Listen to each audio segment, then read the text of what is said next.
In just 17 seconds, Jasmine Crockett detonated a political bomb inside Capitol Hill. Live on national TV, she pointed straight at Attorney General Pam Bondi and screamed, "You are committing treason against the United States."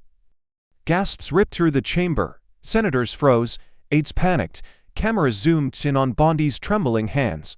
What could force one of Washington's most powerful enforcers to flinch, choke, and nearly collapse in front of the entire nation? Stay with us. This is a story worth every second of your time. The red breaking news banner didn't just flash, it screamed across the nation's screens. The MSNBC anchor's voice cut sharp through the air. In an extraordinary move, Attorney General Pam Bondi has stripped all authority from D.C.'s police chief and appointed D. Administrator Terry Cole as Emergency Police Commissioner of Washington, D.C. to feed switch to Bondi at a podium, flanked by stone-faced federal agents. Her words dripped with finality. From this moment, the chain of command runs through Commissioner Cole to me. And from me to the President of the United States. She didn't blink. She didn't flinch. She knew exactly the shockwave she was sending. It landed instantly. Twitter detonated under #DCQ. Protesters poured into the streets, some barefoot from running out of their apartments. Sirens began to multiply, echoing between federal buildings. Mayor Muriel Bowser's press conference hit the air minutes later, her voice steel. "This is unlawful, a direct violation of home rule. We will fight this." Her defiance was swallowed by the frenzy of reporters, the blinding pop of camera flashes. On the east side of the city, in a cramped community center, Jasmine Crockett was mid-sentence at a neighborhood safety meeting when her phone buzzed. 6 words from her A. Bondi pulled the trigger. MSNBC Now, she tapped the link, and the world narrowed to the red banner, Bondi's smirk, and the words "reports directly to the president." The fluorescent lit room seemed to tilt. Conversations blurred into static. Jasmine's pulse pounded in her ears. First came disbelief, raw, breath-stealing disbelief, then the heat, rising from her chest into her jaw, stiffening her spine. The people in the room felt the shift in her before she even spoke. She didn't speak, she stood. The legs of her chair screeched against the floor, heads turned. Jasmine walked toward the door without looking back, her phone still in her hand, her mind already racing through the legal statutes Bondi had just bulldozed. Outside, the air bit at her cheeks. In the distance, she heard chanting. Already, the city was waking up angry. She replayed Bondi's words in her head, each repetition twisting tighter. This wasn't policy. This wasn't oversight. This was the opening move of a federal takeover, and it was happening in her city, on her watch. Her phone buzzed again. "Mayor Bowser, we need to talk. Now." Jasmine's thumbs moved once. Coming. She looked up at the skyline, every building now a potential battleground. Her anger settled into something colder, sharper. This fight wasn't just about D.C., it was about the Constitution, about every city that could be next. Pam Bondi had just lit a fuse in the heart of the Capitol. Jasmine Crockett was already walking toward the fire. What happens when the Constitution itself is put on trial? The blinds were drawn tight in the Attorney General's office, sealing out the chaos pounding in from the streets. Inside, the air was heavy with cologne, burnt coffee, and the faint ozone tang of printer ink. Pam Bondi sat at the head of the polished oak table, fingers drumming an impatient rhythm as her senior aide slid briefing folders toward her. The news cycle was theirs for the moment, but she knew it could turn savage in an hour if they lost control. "We lead with law and order," one advisor urged, his voice low but urgent. "We call it a safety measure, not a takeover." Bondi didn't even look up from her notes. "No," she said flatly. "This is federal cleansing, saith, own it." A murmur swept the room, the kind that said everyone had heard the phrase, but no one dared repeat it. On a screen behind her, a muted feed of MSNBC showed Mayor Bowser speaking to a sea of reporters, her expression set in stone. Bondi's eyes narrowed. "She's making this about home rule. We make it about failed leadership. By the time the hearing comes, the narrative is ours." She jabbed a manicured finger at the media strategy outline.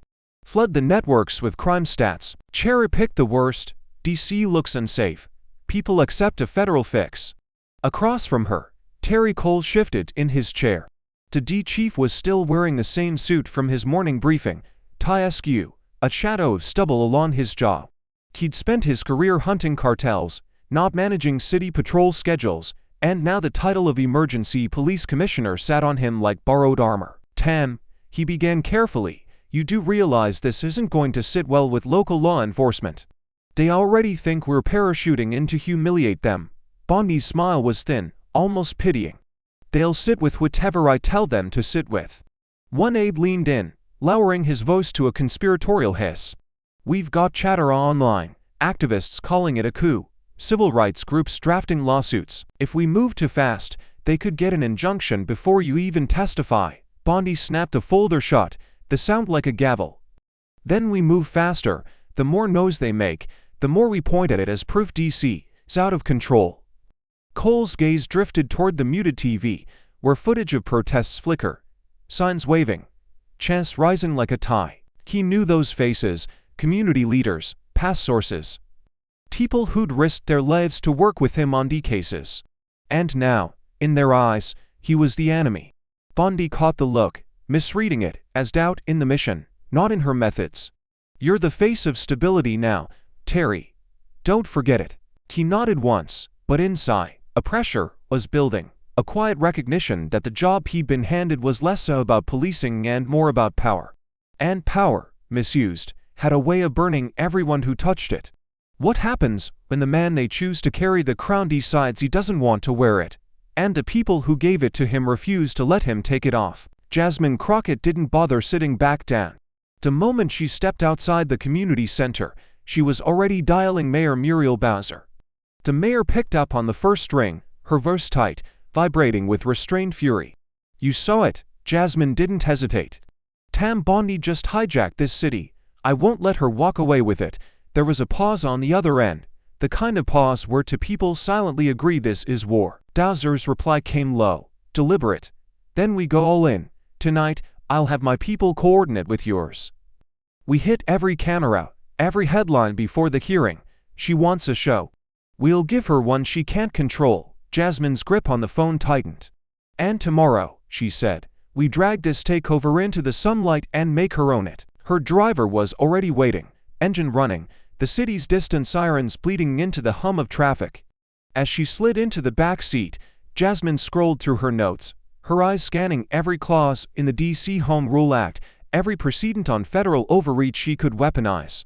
Street lights streaked past in white and amber blurs, each one strobing like a countdown timer. Outside her window, protesters were multiplying, clusters of angry citizens at every intersection, their voices rising above the cold night air. Some recognized her as the car slowed, pounding their fists against the glass, shouting her name. She raised a hand in acknowledgement, not to wave, but to promise. The phone buzzed again, a text from an old contact in the Justice Department. Bondi's team is building a narrative. They'll paint you as reckless, dangerous. Watch your flank, she smirked, the kind of smirk that wasn't amusement, but anticipation. Let them, she murmured to herself, if they want to fight, they'll remember the day they picked me. They reached the Capitol just after midnight. The building loomed above her, bathed in pale floodlights that made its marble steps glow like the teeth of some enormous predator. The air smelled faintly of rain and history. Heavy, cold, and unyielding. Her heels clicked against the stone in measured, deliberate beats as she approached the entrance. Ahead, a line of cameras and reporters were already camped out, hungry for any scrap of movement. Security scanned her badge, the metal detector hummed, and then she was inside, the vast rotunda swallowing her whole. The moment she stepped onto the main floor, flashbulbs detonated in rapid bursts, washing her in white light. She didn't slow down. Every step toward the chamber felt like stepping deeper into the eye of a storm she had no intention of avoiding. She had 24 hours to sharpen every word, every strike, and she knew Bondi would do the same. But only one of them would walk out untouched. By the next sunset, their collision wouldn't just shake this city, it would force the entire nation to choose which side of the line it stood on. The Rayburn House hearing room throbbed like a pressure chamber about to rupture. Rows of seats overflowed with bodies pressed shoulder to shoulder, the air thick with the tang of perfume, coffee, and anxiety. Journalists jostled for camera angles, their tripods forming a jagged barricade at the back. Doom mechs hovered above the crowd, like vultures waiting for the first drop of blood. On one side, Bondi's supporters clutched glossy signs. Law and order now, take back DC. their chants sharp, rehearsed. On the other, Jasmine's allies raise fists and hand-painted cardboard shields, defend democracy, hands off our city, voices rising in raw, uneven waves.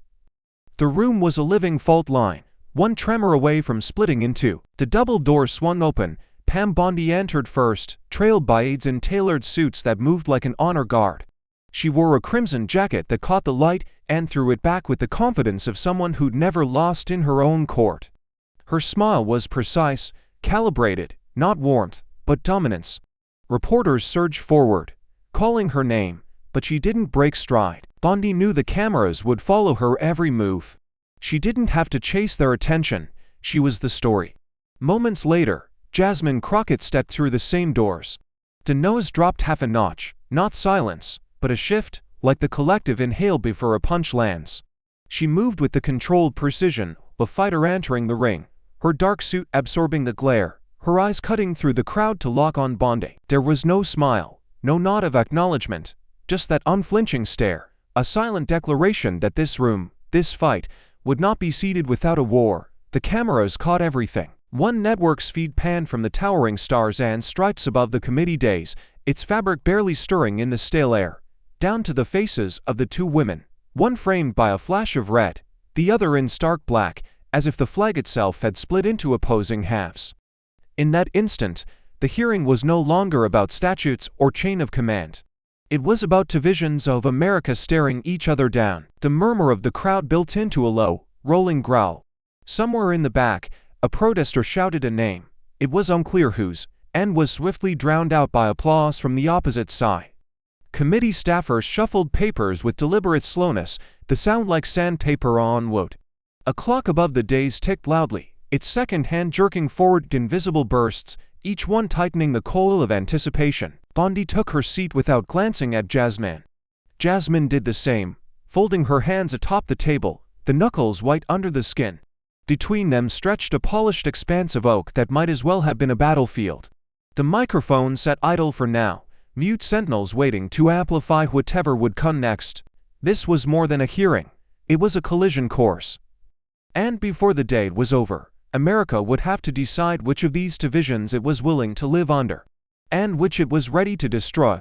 Pam Bondi leaned toward the microphone, her voice smooth, but edged like a polished blade. "Ladies and gentlemen, this is not about politics. This is about law and order," she began, pausing just long enough for the phrase to settle like a verdict.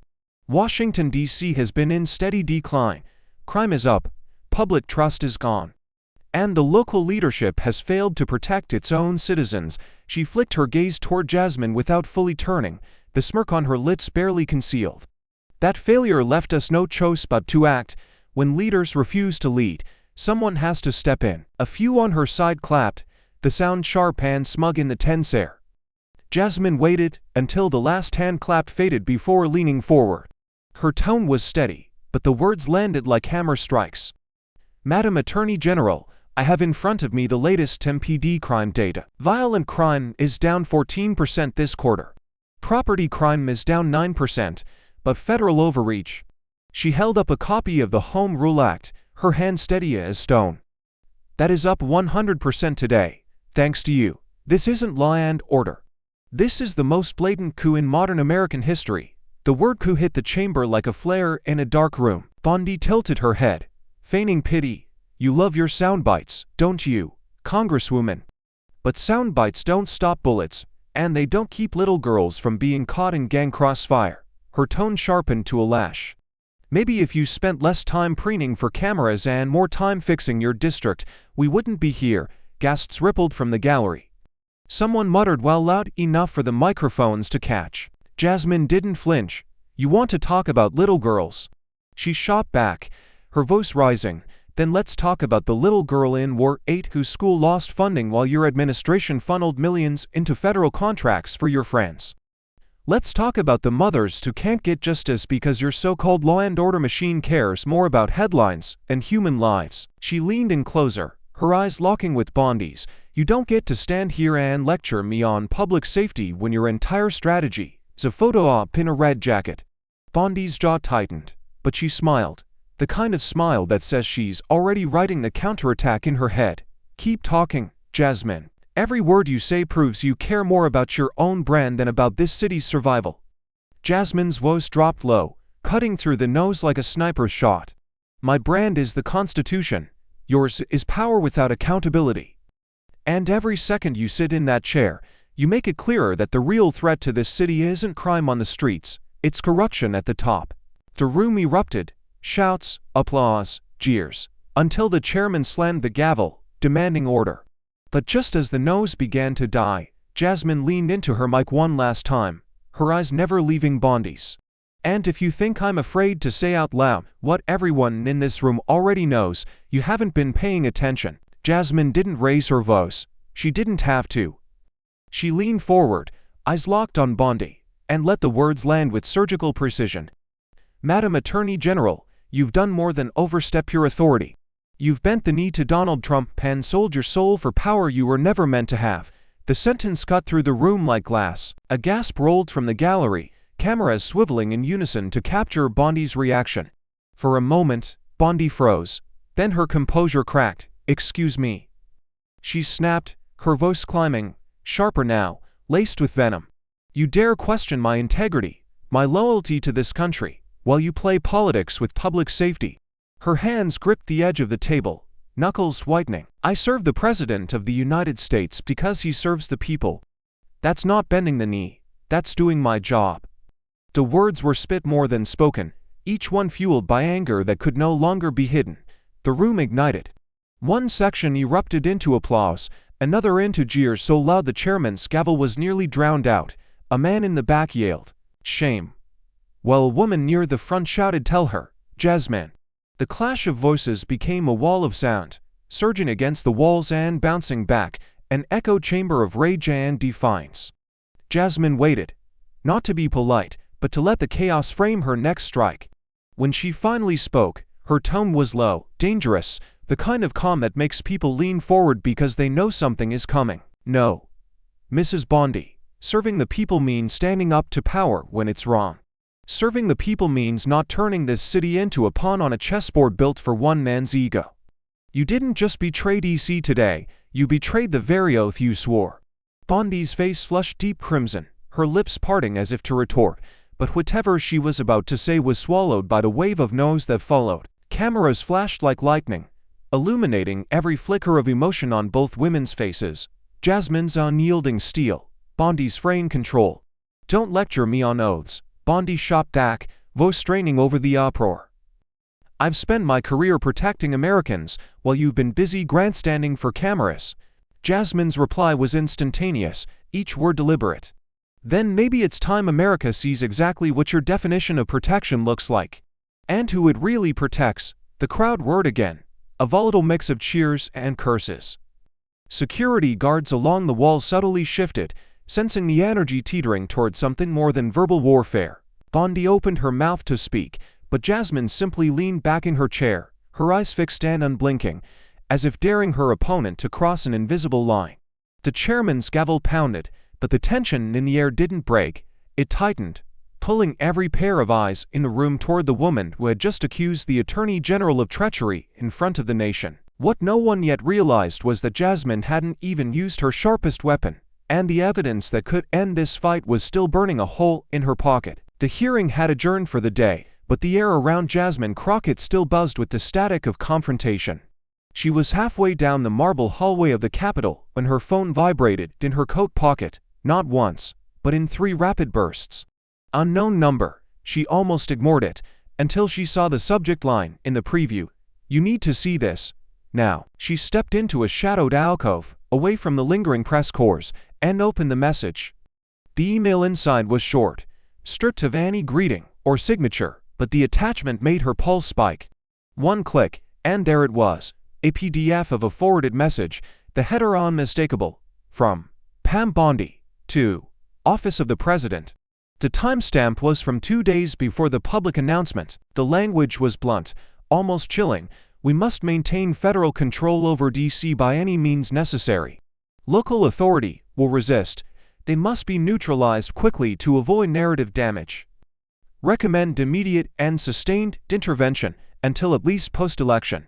Jasmine read it twice, each line digging in deeper. Her first instinct was to walk straight back into the hearing room and slam the printout onto the table in front of Bondi. Let the cameras drink in the shock. But then the second thought hit, the one that cooled the adrenaline with a sharp edge of calculation. If she moved too soon, Bondi's team could spin it, claim it was fabricated, stall an investigation long enough for the damage to fade. If she waited, she could drop it at the exact moment Bondi was most confident, most exposed. Timing wasn't just strategy now, it was survival. She glanced down the hallway toward the press area. If even one reporter caught sight of the document in her hand, the story would be out before she was ready to control it. She slipped the phone back into her pocket, the digital copy already encrypted in a hidden folder. Her fingers tightened around the device like it was a live charge she couldn't let go of. A voice echoed in her head, her own from earlier that day. Pam Bondi just hijacked this city. I won't let her walk away with it. Now she had the means to make sure of it, but also the kind of evidence that could destroy her if she misplayed her hand. Jasmine exhaled slowly, the fluorescent lights above her flickering in the silence of the alcove. The decision wasn't if she'd use it, it was when. And in a game where every second counted, one mistimed move wouldn't just shift the balance. One wrong move could bury her career or take Bondi's down in flames. The gavel cracked against the days and the hearing lurched back into motion, but the atmosphere was already jagged, fraying under the weight of the morning's blows. Pam Bondi wasted no time reclaiming the floor. She leaned toward her microphone with that same courtroom pose, voice smooth as glass over steel. We are not here to indulge political theater, she said, letting the words carry across the chamber like a warning. We are here to address the failure of local governance and to support Commissioner Cole in restoring order to this city. Her eyes slid toward him, not a glance, but a tether, pulling him closer to her orbit in front of the cameras.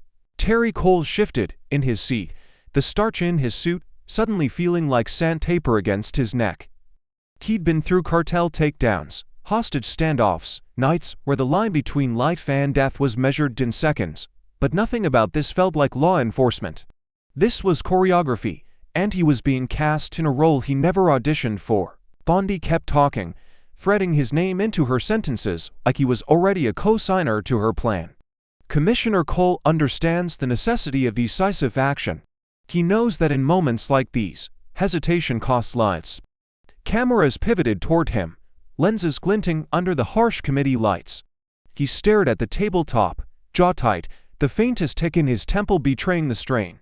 His mind was already cataloging the faces in the crowd, community leaders, activists, people he'd shaken hands with in other contexts, now looking at him as if he were a stranger on the wrong side of the line.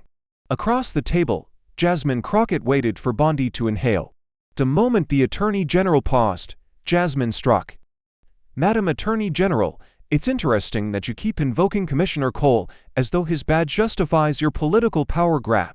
Federal law enforcement doesn't override local democracy, and your attempt to conflate the two is a dangerous precedent. She barely finished before a Republican committee member cut in, voice raised. The Congresswoman is mischaracterizing. Another join. Point of order. Their interruptions overlapped in a practiced rhythm, each one forcing her to reset. Jasmine's tone hardened, the volume inching upward. If you'd let me finish, I'll get to the point. Another voice from the Republican side interrupted again, this time dripping with condescension. Maybe you should try sticking to the facts instead of grandstanding. The crowd stirred, half in agreement, half in outrage. Jasmine leaned forward, knuckles against the table, her voice slicing through the interruptions. The facts are that this is an abuse of power in plain sight, and every person in this room knows it. The heat in her voice pushed the room toward the edge again, applause clashing with shouts until the chairman's gavel pounded for order. Bondi reclined slightly, the corner of her mouth curling, content to let the disruptions box Jasmine in. But across from her, Terry Cole's discomfort had shifted into something else, a decision forming. His eyes lifted from the table, scanning the room, the weight of every camera and every face pressing in on him. He leaned forward, the gooseneck microphone bending toward him, and for the first time since the hearing began, he cleared his throat to speak. And in that instant, every side of the room went still, because no one knew which way his first words would cut. Terry Cole's voice was calm, but the words detonated like a grenade in the hearing room. For the record, he began.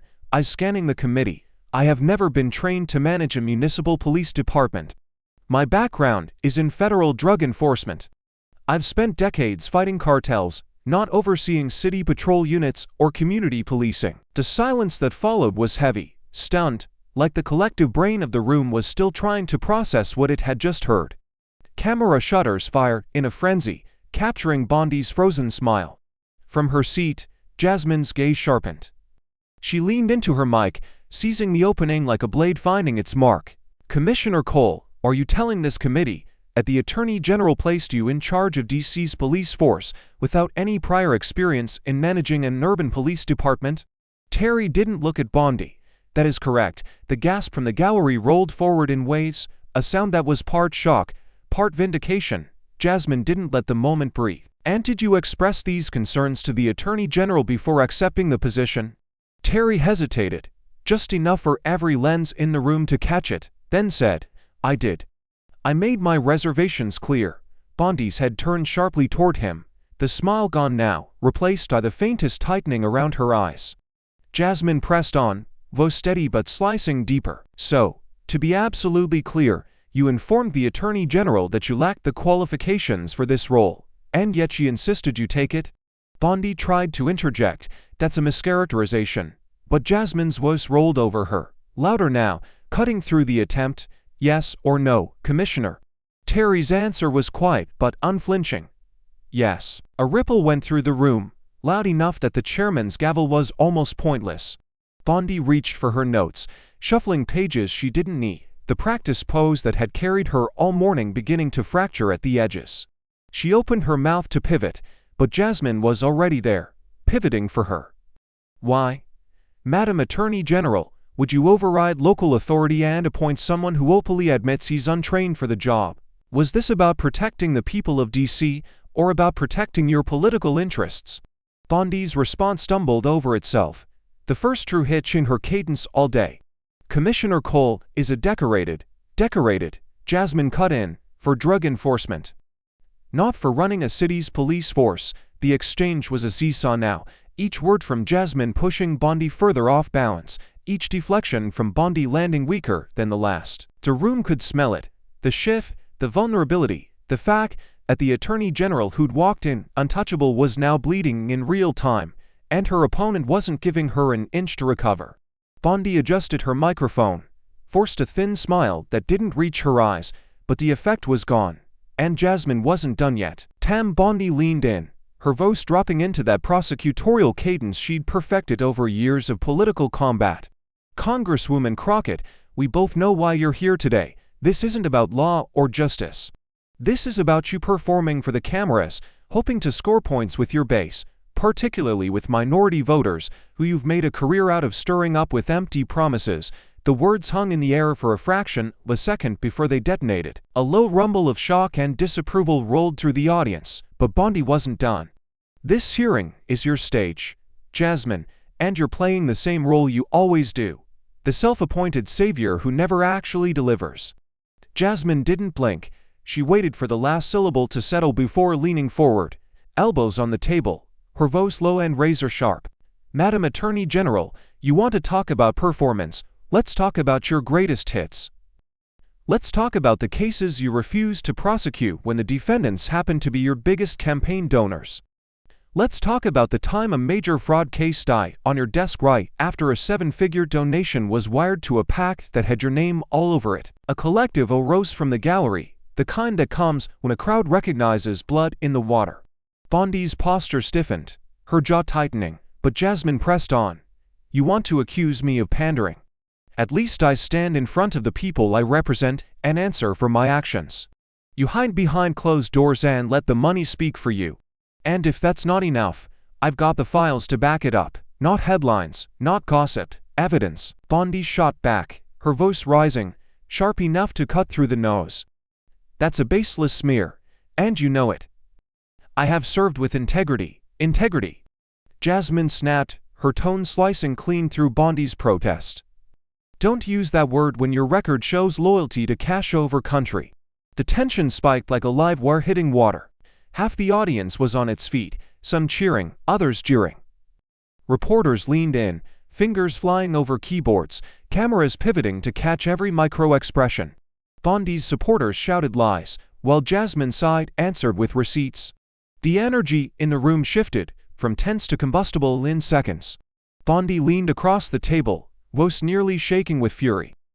"You don't get to question my patriotism or my service to this country." Jasmine didn't lean back, she leaned in further, her eyes locked on Bondi's like twin Daryls.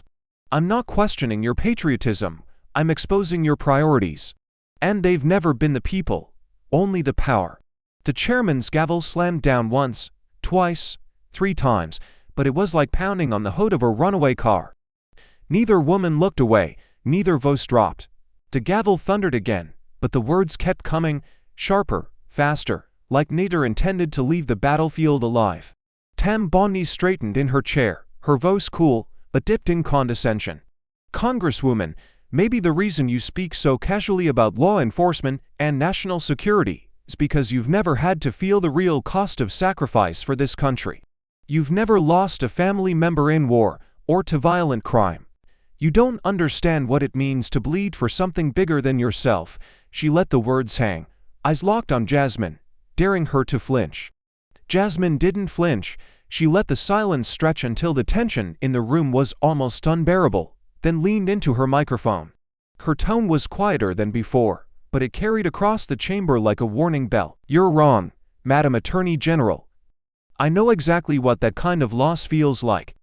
I was 17 years old when my baby cousin Marcus, was killed." She paused, her eyes sweeping the room. "He was 19, freshman year at Howard, honor student. Never been in trouble a day in his life. He was walking home from the library when a police unit rolled up, looking for a suspect who didn't even match his description. The room stilled, the usual rustle of papers and shifting of chairs falling away. One officer swore Marcus had a gun. Witnesses swore he didn't. The gun they found was logged as evidence in another case months earlier, and yet, the report ruled it justified. Do you know what it's like to bury someone you grew up with, knowing the truth will never matter because the system was built to protect itself, not the people?" Bondi's expression tightened, but she didn't interrupt. Jasmine's voice deepened, the anger threading into something heavier. "So don't stand here and lecture me about sacrifice. My family has sacrificed, not on a battlefield in another country, but on the streets we were supposed to be safe on. And the war we fight isn't against a foreign enemy, it's against the idea that some lives are disposable if it makes the paperwork cleaner." There was no applause, no shouting from the gallery this time. Just silence, the kind that makes every breath feel loud, the kind that pins people in their seats. Even the cameras seemed to slow, their red light steady and unblinking. Jasmine didn't let the moment slip. "You think sacrifice only counts if it fits your definition. But for millions of Americans, the fight for survival happens right here, in neighborhoods you wouldn't last 10 minutes in without a security detail." Bondi shifted, her eyes darting briefly toward her notes before finding their way back to Jasmine. But in that fleeting glance down, something gave her away, the recognition that she'd stepped into territory she couldn't control, a wound she couldn't dismiss. And for the first time since the hearing began, Pam Bondi looked away. The momentary silence after Jasmine's story seemed to hang in the air like a suspended blade, until Pam Bondi broke it. Her voice came out sharper, louder than before, the restraint stripped away. "You know what the real problem is, Congresswoman? It's that some communities refuse to take responsibility for themselves. They blame the system for everything, but never look at the culture they've built. A culture that glorifies crime, that raises children to disrespect authority, and then acts shocked when there are consequences." Gasps shot through the room, some muffled curses breaking past clenched teeth. On the days, even a few members of her own party shifted in their seats, but Bondi pressed on, her words tumbling faster, fueled by anger she no longer controlled. "You can stand here and cry about your cousin, but until people in those neighborhoods start acting like law-abiding Americans, they will keep getting treated like criminals. That's reality." The air in the hearing room shifted from tense to electric, the kind of charge you feel right before lightning hits. Somewhere in the back, a reporter whispered, "Oh my God," into a hot mic. On the livestream feeds, comment threads erupted at light speed. Screenshots of Bondi's face mid-sentence already ricocheting across Twitter. Hashtags multiplying like sparks on dry grass. Hashtag Bondi racist. Hashtag DC coup. Hashtag she said what. CNN producers barked into earpieces, MSNBC cut lead back to the hearing, and even Fox anchors paused before launching into spin. Jasmine's chair scraped hard against the floor as she stood, her voice slicing into the moment before the chairman could even reach for his gavel. "Mr. Chairman, I demand the stenographer read back the last 30 seconds, verbatim, for the record." Her eyes were locked on Bondi, her tone a steady burn, not shouting, but carrying the kind of cold fury that makes people listen harder. "Every word," she added. "The people of this country deserve to hear exactly what their Attorney General thinks of them." Bondi tried to wave it off with a scoff, muttering something about twisting her meaning, but it was too late. The stenographer's voice began reciting the transcript, each syllable landing heavier than the last. Every repeat of Bondi's phrasing, "refused to take responsibility," "culture that glorifies crime," "treated like criminals," was another nail driven in under the white-hot spotlight of public scrutiny. Phones glowed in the gallery as attendees recorded the playback, their faces lit by the blue-white light of the screens. The sound of typing was relentless, like a swarm of wasps filling the air. By the time the stenographer reached the end, the hearing room was no longer just a chamber of Congress. It was a live studio feeding outrage into every corner of the country. Bondi leaned back, lips pressed into a lie, but the damage was already metastasizing beyond her control. Jasmine remained standing, her hands flat on the table, gaze unwavering. She didn't need to say anything else. The words were out there now, burned into the record, and replaying on every device in America. The internet had already crowned its villain, and by the end of the day, there would be no walking it back. Within hours, hashtag Bondi racist and hashtag DC coup were trending worldwide, accompanied by a flood of grainy screenshots, furious think pieces, and 20-second clips from a dozen angles. Activist groups moved faster than the morning commute. By 10 a.m., a coalition of civil rights leaders announced a mass demonstration outside the Department of Justice. The flyer went viral instantly, a stark black and white portrait of Bondi mid-sentence, her mouth frozen mid-word, with the caption "We heard you." By noon, the sidewalk in front of DOJ was a sea of bodies, union banners, church groups, student activists, even off-duty city employees joining the crush. Chants of "Hands off our city," and "Resign now," rolled like surf against the marble facade, amplified by the media trucks lining the curb. Inside her corner office, Bondi sat in the half-light, blinds drawn, the low hum of her phone vibrating across the desk. Every time she reached for it, there was another notification, a call from the West Wing, a text from her comms director, a voicemail from a prominent donor. The president's message was blunt, delivered through his chief of staff. "Don't apologize, weakness kills." That the polling data flashing across her other screen told a different story. Numbers in freefall among independents, an approval gap widening by the RN swing districts. Her advisors clustered in the doorway, debating whether to draft a statement or write it out. One argued for a clarification, not an apology, but a softening. Another warned that anything short of contrition would keep the protests burning into the next week. Bondi said nothing. She kept replaying the footage on mute, her own lips moving in time with the clip, as if searching for the exact moment she'd lost control. Outside, the noise grew. News choppers hovered overhead, their shadows slicing across the DOJ building. Aides who'd stepped out for coffee returned wide-eyed, describing streets blocked by protesters locking arms, camera crews swarming for live shots. It wasn't just DC anymore. Rallies were popping up in New York, Chicago, Los Angeles. Bondi swiveled her chair away from the window, staring at the seal of the Department of Justice embossed on the wall. Every path forward carried risk. Doubling down could make her a martyr to her base, or a permanent pariah everywhere else. Backing off could stop the bleeding, or invite the president's wrath. She knew the next move would define her career and, maybe end it, but the question was, would she bare her teeth? Or pull back before the knife cut too deep? The war room was a borrowed conference space in a DC council building, its walls papered with legal pads, maps, and blown-up screenshots of Bondi's emails. Fluorescent lights hummed overhead, casting everything in a sterile glow that made the tension sharper. Jasmine stood at the head of the table, sleeves rolled to her elbows, a whiteboard behind her littered with names in thick red marker. Mayor Muriel Bowser was at her right, to Democratic senators at her left, and a handful of trusted aides fanned out with laptops open and fingers flying. "We hit her with everything at once," Jasmine said, tapping the board with the cap of her marker. "Not a slow drip. A detonation. The hearing tomorrow morning is our battlefield." By the time she walks in, every network in the country will already be asking her to explain this. She circled Bondi's name at the top of the board. 3 heart loops until the ink bled. Dowser leaned forward, voice slow. "We have to be airtight. The minute you show your hand," she screamed, "forgery, partisan smear, whatever she thinks will stick. We need verification from at least 2 independent sources before the dump." One of the aides looked up from his laptop. "We've got it. Metadata checks out. Both timestamps line up with server logs from the DOJ network. This thing is clean." Jasmine nodded but didn't relax.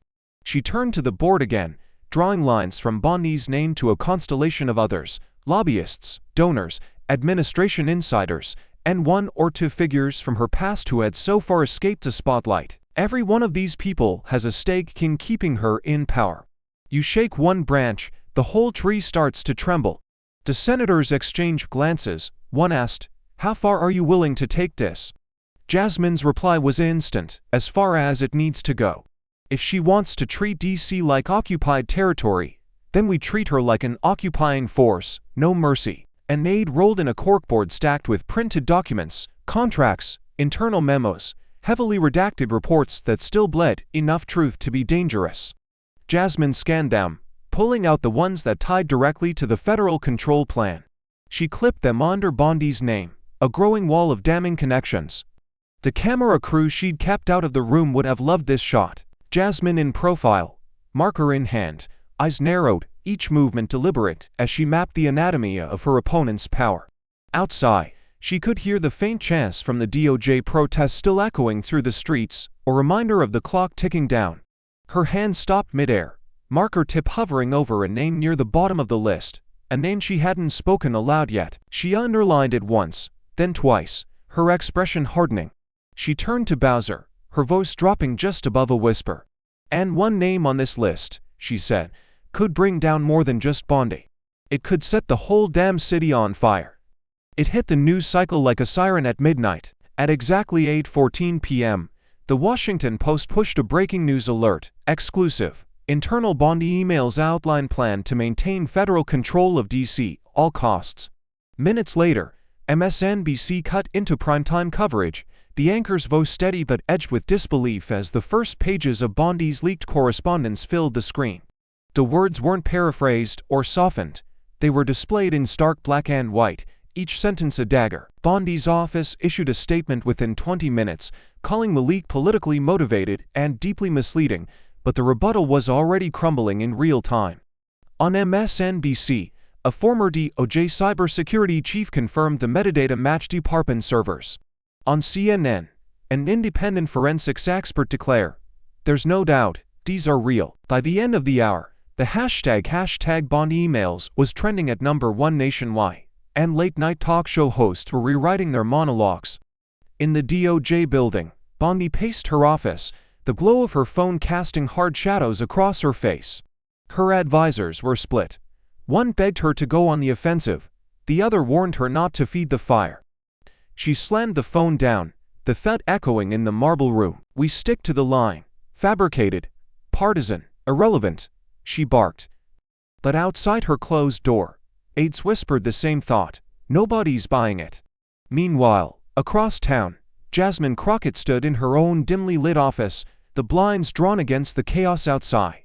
A dozen text threads lit up her phone, reporters begging for quotes, allies sending congratulations, strangers sending threats. She ignored them all, her focus locked on the TV, where Bondi's face was now side by side, with a screenshot of the most damning sentence in the email. DC cannot be allowed to operate independently. Federal cleansing is the only path forward. Bowser leaned against the doorway, arms crossed. "She's bleeding out there," she said quietly. Jasmine didn't look away from the screen. "Not enough," she replied. "Tomorrow, we make sure she doesn't walk away from this." By 10 p.m., opinion panels were dissecting every word, every comma, every implication. Protesters outside the DOJ carried signs with blown-up screenshots of the emails. Inside Bondi's inner circle shrank. Terry Cole was conspicuously absent from the war room.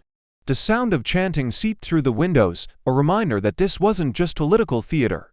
It was personal for thousands of people who called DC home. Jasmine finally shut off the TV, the room sinking into silence except for the muffled roar of the city outside. She gathered the remaining printouts, slid them into a leather folder, and placed it carefully into her bag. Tomorrow wouldn't just be a hearing. It would be a trial played out under the hottest lights in America, and every camera in the country would be pointed at them. And when the sun rose, Pam Bondi wouldn't just be defending her job.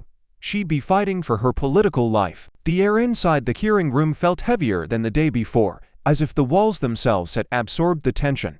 Pam Bondi stepped through the double doors, her usual polished confidence dulled by the shadows under her eyes. Her hands were steady, but her jaw worked silently, like she was biting back the taste of metal. In her clutch, a folded piece of paper, not her speech, but a list of talking points personally dictated by Donald Trump less than an hour ago. That call had been short and sharp. Stay firm, admit nothing, turn it back on them. If you bend, you're finished. His voice had been cold, not rallying, almost transactional. She had agreed, but as she set her phone down, the silence in the room pressed in on her like a verdict. Cameras swiveled instantly toward her, catching the exact moment she took her seat. Across the table, Jasmine Crockett was already there, posture upright, face unreadable, but her eyes locked on Bondi like a marksman sighting in. Before her sat a neat stack of papers, clipped and organized with the precision of someone who wasn't just prepared to speak, but prepared to strike. The murmur of the press gallery rose and fell like an uneasy tide. Reporters whispered theories. Some believed Bondi would launch a desperate counterattack, others were betting on a quiet collapse. Every mic in the room was hot, every lens trained, every phone in the audience streaming live to millions. The stakes weren't whisper anymore, they were shouted on cable news tickers. Jasmine didn't shuffle her notes, she didn't sip water. She sat still, letting Bondi feel the weight of her composure. Beside her, Bowser leaned in and whispered something too low for the mix to catch. Jasmine gave the faintest nod, eyes never breaking from her target. Bondi cleared her throat, adjusted her blazer, and forced the corners of her mouth into a smile that didn't touch her eyes. But when the chair banged the gavel, the sound ricocheted through the room like a starting gun. She glanced at her talking points one last time, her fingers lingering on the line that Trump had underlined twice: attack before they attack you. The first words from her mouth would decide whether she was the hunter or the prey. She knew it, Jasmine knew it, the country knew it. A bead of sweat traced down the side of Bondi's temple. Across the table, Jasmine's hand hovered just above her papers, as if ready to unsheath something sharp the second Bondi slipped. The air between them was so tight it felt like the next sentence spoken would either snap it or make it explode. And in that breathless silence before the first blow landed, both women understood. By the time the gavel fell again, one career would be ascendant, and the other would be burning in the ashes. The gavel had barely settled when Jasmine leaned forward, her voice cutting through the air like a blade. "Let's not waste time, Ms. Bondi. Let's read what you wrote." She held up a printed email, the congressional seal stamped at the top, and began reciting every word. Slow, deliberate, each syllable landing like a hammer on stone. Maintain control of DC at all costs. Suppress local resistance before it spreads. Gasps rippled through the room. Bondi shifted in her chair, her hands clasping together tighter, knuckles paling. "Those words are being twisted," she began, but Jasmine didn't even let her finish. "That's your email, Pam. Your words, dated, time-stamped, sent from your office to the Trump administration. Do you deny it?" The silence stretched long enough for cameras to catch Bondi's throat tightening. Before she could respond, Jasmine gestured toward the back of the chamber. A tall man in a navy suit stepped forward, a former senior advisor to Bondi, his face pale but resolute. "Under oath," Jasmine said, her voice dropping to a lethal calm, "please tell this committee who instructed you to draft that directive." The man didn't look at Bondi. "Pam Bondi," he said simply, and the room erupted, half in outrage, half in triumphant applause. Bondi tried to speak over the roar. "This is a setup. This is political theater." But her voice cracked on the word theater. and it was caught by every live microphone in the room. Jasmine seized the opening, her tone edged with fire. "Political theater? No, Ms. Bondi. This is the truth under oath, with receipts, witnesses, and a country watching. And you," she pointed directly at Bondi, "are out of moves." The gallery exploded again. Chants, boos, claps, the sound of America's divide laid bare in one bowling room. Bondi's face was flushed, her breathing quickened. She clutched her talking points, but didn't dare look down. They were useless now. Jasmine paused, scanning the chamber, letting the nose crest and crash. And then she reached into her folder one more time, drawing out a single sheet of paper unlike the rest, thicker, embossed, almost ceremonial. She placed it on the table in front of her, her fingertips resting on it like she was holding a detonator. "Because what I'm about to reveal next," Jasmine said, voice low but carrying to every corner, "is the one thing even Donald Trump never wanted in writing." The room was still vibrating from the last revelation when Jasmine pressed a small black device on the table. A burst of static filled the speakers, then Bondi's own voice, crisp and unmistakable. "Our goal is clear. Keep TC in Republican hands until the election. Whatever it takes." The words seemed to hang in the air, heavier than the marble columns surrounding them. For a fraction of a second, Bondi didn't move.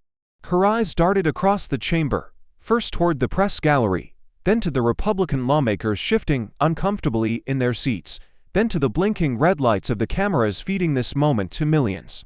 When she finally inhaled, it was sharp, almost involuntary, as if the oxygen had turned against her. Jasmine didn't speak, she didn't need to. The recording replayed, each syllable tightening the noose of public perception. The crowd behind the barricades began to rumble, gasps, curses, and the unmistakable click of dozens of phones capturing the moment from every angle. Bondi's fingers trembled as she reached for the microphone. "Mr. Chairman," she said, her voice suddenly stripped of its earlier steel, "I request a brief recess." She didn't look at Jasmine. She didn't look at anyone. "No," came a voice from the dais, not Jasmine's, but another lawmaker, their tone cold. "The American people deserve to hear the rest." Bondi froze, her hand hovering over her stack of notes, but it was clear she had no more lines to read. The confidence that had carried her into this hearing was gone, replaced by something raw and human. The realization that she had just lost the one thing she couldn't spin back into shape: control. Jasmine leaned in, her eyes locked on Bondi, voice low but lethal. "You asked for law and order, Pam, today. You got it. In your own words." The chamber erupted again, but this time the sound wasn't just political theater. It was the sound of a verdict forming in real time. Bondi pushed back from the table, her chair scraping loudly against the floor. She kept her head down as aides rushed to her side, shielding her from the flashbulbs. But it was too late. Every camera had already taken the shot, every network had already framed the narrative, and every voter had already heard her voice admitting the one thing she swore wasn't true. And as she disappeared behind the heavy oak doors, the roar outside made it clear. The gavel could stop the hearing, but nothing could stop the judgment that had already been passed. By the next morning, America had already chosen its battlefield. Cable news screens split into boxes, pundits shouting over one another, headlines screaming bombshell hearing rocks DC on Twitter. Hashtags like hashtag Bondi busted and hashtag Crockett crushed corruption trended above the latest celebrity scandal. The footage of Bondi's voice admitting her real intent was replayed so often that even her allies began avoiding interviews. Pollsters scrambled to measure the fallout, but the numbers told a simple story. The public stood with Jasmine, and by a crushing margin. Protesters rallied outside courthouses and statehouses, holding signs that read "Our city, our rights and Crockett for justice." Overnight, Jasmine had gone from a determined congresswoman to a national symbol, the face of resistance against political overreach. Bondi's once impenetrable image cracked beyond repair. Longtime donors, and silent political allies, unfollowed her social media accounts in real time, as if distancing themselves could erase their past support. Meanwhile, Donald Trump pivoted instantly, turning his attacks on the fake news media, accusing journalists of conspiring with Jasmine to stage a political hit job. The deflection didn't change the reality. His chosen enforcer had fallen in spectacular fashion. But fame in Washington is a double-edged sword. For every cheerleader flooding Jasmine's inbox with praise, there was a death threat sent from an anonymous account. For every handshake from a stranger in the street, there was a shadowy figure following her to her car at night. Cameras trailed her everywhere now, in airports, in coffee shops, even outside her church. Every step she took was recorded, every word dissected. Behind closed doors, Jasmine's closest allies warned her, "They'll come for you next." Harder than they came for Bondi. Because you embarrassed them on live TV. She knew they were right. The forces she had just humiliated weren't the kind to forgive, and definitely not the kind to forget. Still, as she stood at the podium for a rally in Freedom Plaza, looking out at thousands of people chanting her name, she felt the weight of history pressing on her shoulders. Her voice cut through the noise, resolute. "We will not be silenced. Not now. Not ever." The crowd erupted, their roar echoing off the federal buildings surrounding them. What Jasmine didn't know was that somewhere, in a quiet corner office, a counter-strike was already being planned. One that would make Bondi's downfall look like a warm-up. The bright lights of Capitol Hill felt a world away as Jasmine turned onto the cracked sidewalks of her old neighborhood. The brick row houses stood shoulder to shoulder, paint peeling but proud, their stoops dotted with elders who had known her since she was a girl. Children paused their basketball game to wave, their laughter cutting through the heavy summer air. Here, the noise of Washington's power games faded, replaced by the heartbeat of the community she fought for. In the basement of the community center, folding chairs were packed tight. The air smelled faintly of strong coffee and fried chicken from the potluck table in the back. Jasmine moved through the crowd, hugging old friends, shaking hands, hearing whispers of "she did it" and "that's our girl." But beneath the pride, she saw the shadows, stories of evictions, police stops, and jobs lost to policies written by people who had never set foot here. When she stepped to the microphone, she didn't speak like a congresswoman. She spoke like the daughter of this neighborhood, the cousin of a young man shot by mistake, the neighbor who knew every face in the room. Her voice was steady, but the emotion behind it was raw. "They think this fight was about me and Pam Bondi," she said, scanning the room. "It wasn't. It was about every one of you. Every person who's been told to stay quiet, to take what's given, to survive instead of live. They've written laws that never had your name in mind, and I'm here to tell you, we can write our own." Applause thundered, but she raised her hand to quiet them. She told them what it took to stand in that chamber, to face the jeers, the interruptions, the threats. She spoke of fear, how it had stalked her every step, and how courage wasn't the absence of fear, but the decision to move forward anyway. The room listened in silence, their eyes locked on her, as if she was carrying not just her own fight but theirs. By the time she stepped down, an old woman gripped her hand and whispered, "You've given us our voice back." Jasmine felt the weight of those words settle deep in her bones. As she left the center and the night air wrapped around her, she looked back once more at the glowing windows and the people inside. The streets ahead were dark, uncertain, and dangerous, but she knew she would walk them anyway. Because in America, the fight for justice doesn't end when you win. It ends when you stop showing up, and Jasmine Crockett wasn't going anywhere. The hall was packed to its limits, the air thick with anticipation and the hum of whispered conversations. Rows of folding chairs stretched to the back, every seat taken, with people standing shoulder to shoulder along the walls. Camera crews lined the aisles, their red tally lights glowing like watchful eyes, ready to broadcast every word. On stage, a single spotlight cut through the dim, catching Jasmine Crockett as she stepped forward, the crowd's murmur swelling into thunderous applause. She waited for the noise to fade, scanning the faces before her. Veterans in uniform caps, young activists clutching protest signs, parents holding children who would grow up in the America her fight was shaping. Her voice, when it came, was steady but laced with the weight of the weeks behind her. "They told us to be patient. They told us to wait our turn. But democracy does not wait for permission. Justice is not a gift from the powerful, it's a demand from the people." The words rippled through the hall like a spark in dry grass, igniting murmurs of agreement and clenched fists lifted high. She spoke of unity, of the strength in standing together when the odds are stacked, of the responsibility to speak for those whose voices are silenced. "We don't win because the powerful let us, we win because we refuse to be quiet." Outside the tall windows, night draped the city in shadows, but inside, it felt like sunrise. Every sentence she delivered landed with the force of a hammer on steel, forging a moment that would live beyond these walls. Her final words hung in the air, heavy and inescapable: "We will be tested again. And when that day comes, remember this: the side you choose will tell your children who you were." A hush fell over the room, the kind that comes not from silence, but from people holding their breath at the edge of history. As the screen faded to black, the echo of her voice lingered like the final toll of a bell. If you were in that room, which side of history would you choose? True change doesn't happen when we wait for the right moment. It happens when ordinary people decide that enough is enough. Jasmine's fight reminds us that courage isn't the absence of fear, but the choice to act in spite of it.